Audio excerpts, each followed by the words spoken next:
Meniki bo'lganing uchun ichamiz. Men seniki emasman. Sen menikisan.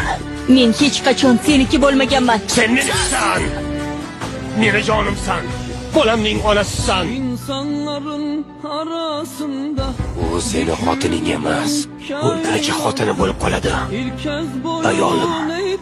Bir ayolni ayolim deya olish uchun avval o'zingdan men erkakmanmi deb so'rashing kerak. Keyin undan o'z ixtiyoring, roziliging bilan xotinim bo'lasanmi deb so'raysan. Onang bilan nimalarni gaplashadi?